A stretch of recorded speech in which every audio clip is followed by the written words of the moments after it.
The ambiguity effect is a cognitive bias where decision making is affected by a lack of information or ambiguity.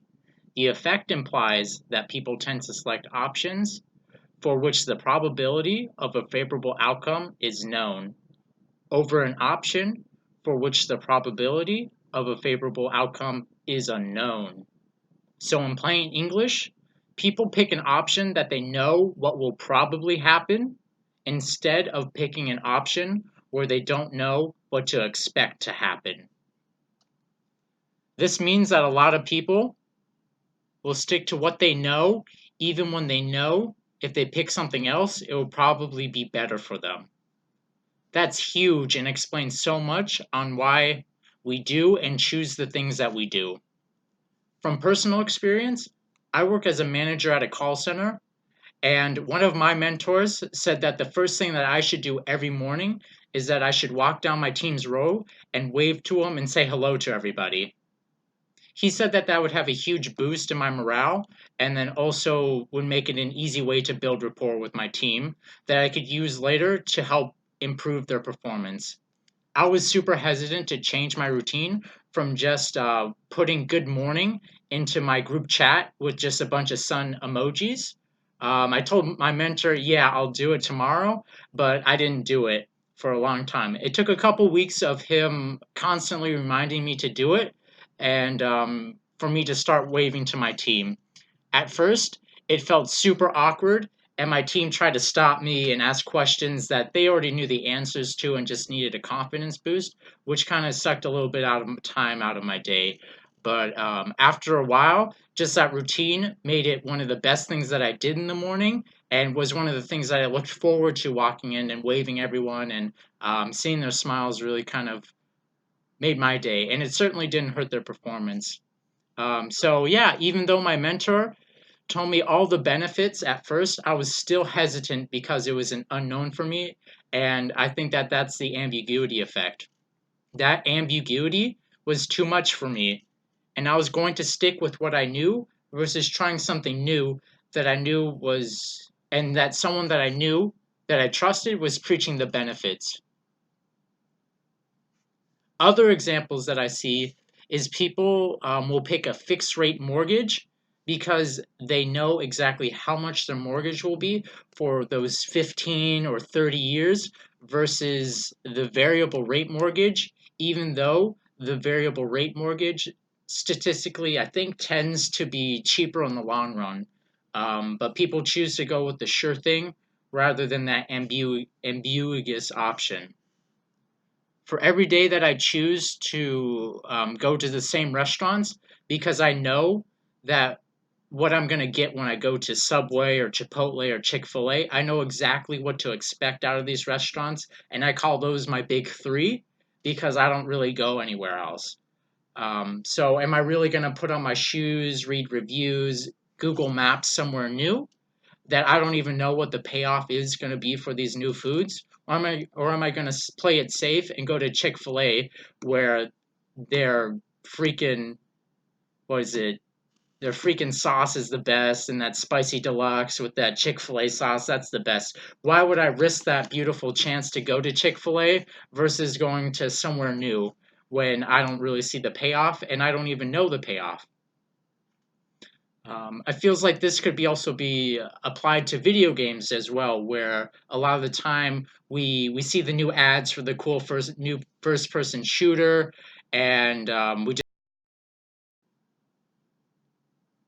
take Netflix for example. How many times have I watched The Office? It feels like I've watched that show like 6 times, and whenever I need to take a break from it, I just watch Parks and Rec for like the second time going through. Um, I spend half an hour whenever I get home from work just sitting on the couch, just scrolling through Netflix, just going through movie after movie, like Mean Girls, um, Breaking Bad, right? I just keep on scrolling and scrolling through all these titles, and then I can't decide. And then it becomes ridiculous where I'm spending like 15 minutes scrolling, and I'm like, man, I gotta pick one. Let's watch The Office. So I feel like in that situation that we choose to pick the less ambiguous option of going to see The Office again and see Michael Scott do his work his magic, and rather than get trying to take a risk and watch something else that we don't know what to expect out of. Like, I've heard a lot of things about Breaking Bad and I heard it was really good, but I don't know. I don't know exactly what the payoff is going to be, so I'm just going to watch Michael Scott and Dwight and Jim do all their things. So now I'm going to put on my tinfoil hat and start my conspiracy theories, all right? So there's a huge movement of people banning vapes and the government saying, oh, these vapes are the worst thing in the world. And the media coverage says that these are the worst things in the world and that they should just be thrown off the flat earth. Um, and that they're causing all these unknown diseases and that they're hurting our youth and killing our population and it must be stopped. And that there's some sort of possible side effects that we don't even know what can happen. I think that this is could be partially put into place because of the ambiguity effect, and that's triggering this huge reaction from the media and lawmakers. They are actively trying to ban these vapes with such a huge intensity because they don't know what could happen. Um, they could be impacted by the ambiguity effect. But then it's crazy because the media doesn't chase down something that kills millions of people. We know how bad it is for people, but the government and the media aren't pushing as much as these vapes and that cigarettes. Like it's crazy that we choose to ignore these packages that we keep on placing laws to put like the gross organs on them and like the missing eyes of children and stuff that are unborn and stuff because of cigarettes. But then because we don't know how vapes can impact us, the government and the media want us to ban those before cigarettes. So that's crazy, and that could be because of the ambiguity effect. So now I'm going to take off my tinfoil hat, and then we'll go from here, all right? And I think it all really comes down to this ambiguity effect is that we choose the devil we know over the devil we don't know. People choose to put money in a mattress rather than a 401k because they know all their money will get is dust bunnies, but at least they know that it's under their mattress and nothing bad will happen to it, rather than just putting it in some sort of fund and seeing the funds go up and down, and they just don't know what will happen because it's so ambiguous. And I think that's crazy when there's all these charts over like hundreds of years, we can see that there is that return. But nah, I'm gonna place this under my mattress because I know it's safe there. So it's crazy that people will go for that ambu and that avoid that unknown option.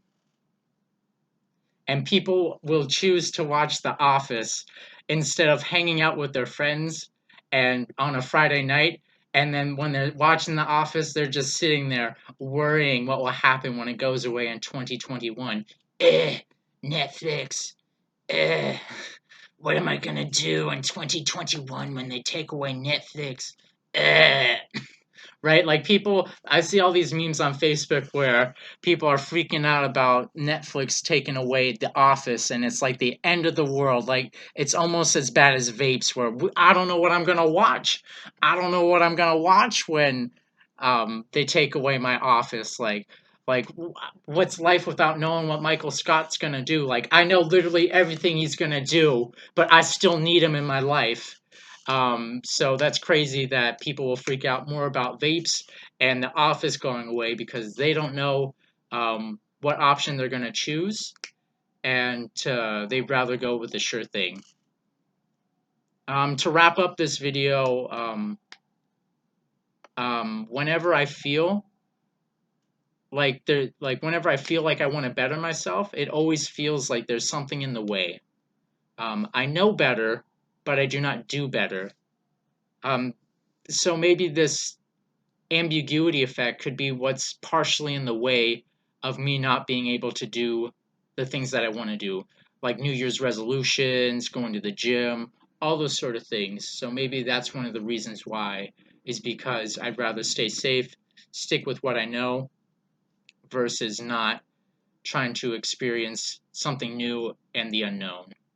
I've wanted to make a YouTube channel since like 2016, but I never got around to it. Could it be that I'd rather choose to watch YouTube videos, all those fun animated YouTube videos, and know kind of what I was going to get out of it, or rather just branch out towards the ambiguity of not knowing what to expect? I'm not saying to do something just because there's an ambiguity to it. Always think about the best option. But when the best option does have some ambiguity in it, don't let the ambiguity stand in the way of your dreams. I'm going to reach out into ambiguity again and ask you to subscribe. But now I know the only way that you will subscribe is that when you watch enough videos and you'll know what to expect for the next one. Thank you for watching.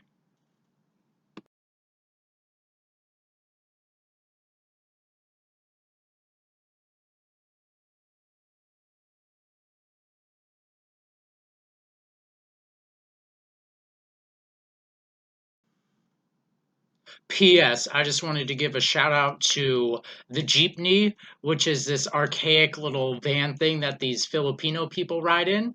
And there was a huge strike on Monday because the government's trying to phase these old machines out that spit out black smoke, and like 30 people try to hunch in the back of these and they're not air conditioned. And this whole city striked because this Jeepney, this archaic vehicle, people know the certainty of having it, but like the road, like people didn't go to work and stuff because they're trying to phase out these archaic vehicles. And I just wanted to give a shout out to the Jeepney, and I'm fighting the cause. Like, go Jeepneys.